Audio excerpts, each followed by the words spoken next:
Question number 8 देखते हैं। Question number 8 कह रहा है a steel wire of length 5 metre and area of cross section 3.0 into 10⁻⁻5 metre square stretches by, ये ध्यान रखना, stretches by same amount as a copper wire of length 3.0 metre and area of cross section 4.0 into 10⁻5 metre square under a given load. कह रहा है find the ratio of Young's modulus of steel wire to that of copper wire. तो जैसा कि इसने बोला स्ट्रेचिस by same amount, यानी कि इसने ये बोला कि स्टील वायर के डेल्टा एल की वैल्यू और कॉपर वायर के डेल्टा एल की वैल्यू सेम है, यानी कि delta L S is equal to delta L C is equal to delta L.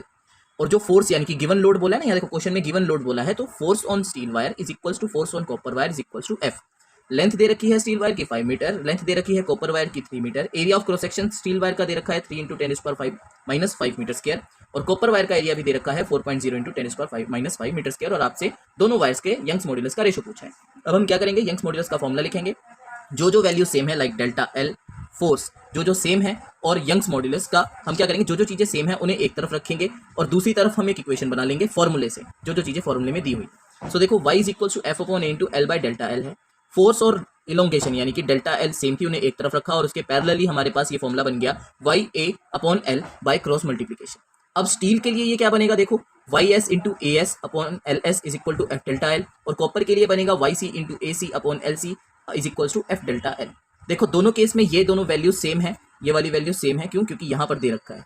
अब हमने जब सेम है, जब ये दोनों सेम है तो ये दोनों एक दूसरे के साथ कंपेयर हो सकती हैं, हमने कंपैरिजन कर दिया। हमें रेशो निकालना था Y C to Y S to Y C, तो हमने कर दिया Y S to Y C by cross multiplication, और हमारे पास इधर हो जाएगा A C upon A S into L S upon L C.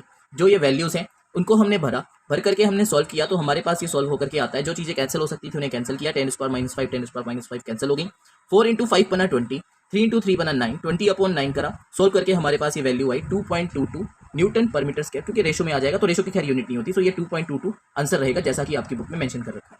Thank you, I hope आपने इसको एंजॉय किया होगा।